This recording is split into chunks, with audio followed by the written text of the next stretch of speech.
Nous amorçons la deuxième semaine de travaux sur le terrain, sur Camblaye, et avec justement l'arrivée de collègues de l'Université de Nice et du CEPAM, des collègues qui vont apporter chacun des éléments de réponse à la compréhension du site de Camblaye, donc notamment on compte avec la présence de Frédéric Bertoncello et Marie-Jeanne Uriachi qui vont procéder à la prospection systématique autour du site qui nous permettra de comprendre l'insertion du site dans l'ensemble, dans le cadre général de l'occupation du sol de Formentera. Avec Marie-Jeanne et Frédéric sont arrivés aussi Sabine Sorin, ingénieure du CEPAM, qui va procéder au relevé 3D des éléments constructifs qui restent du site de Camblaye, et Gourgen Daftian qui va procéder dans une première phase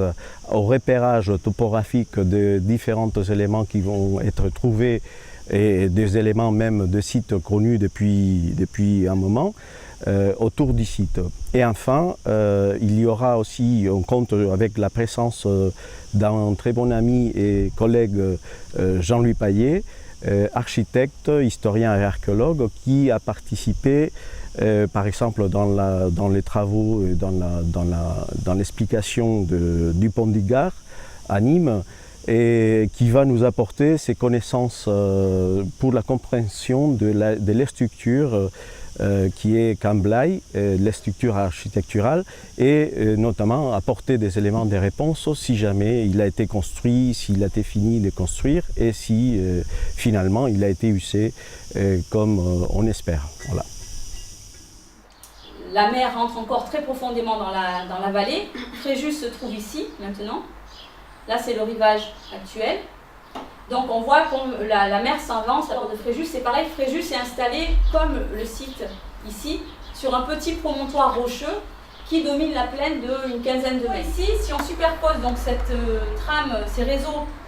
supposés antiques avec la paléotopographie qu'on peut restituer pour la période du changement d'air, on s'aperçoit que l'hypothèse déjà qu'avait émise Gérard Schuckert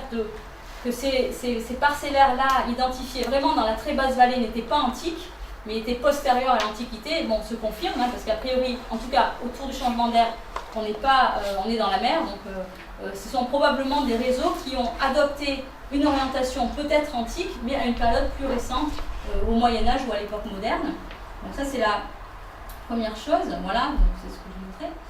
La deuxième chose, si on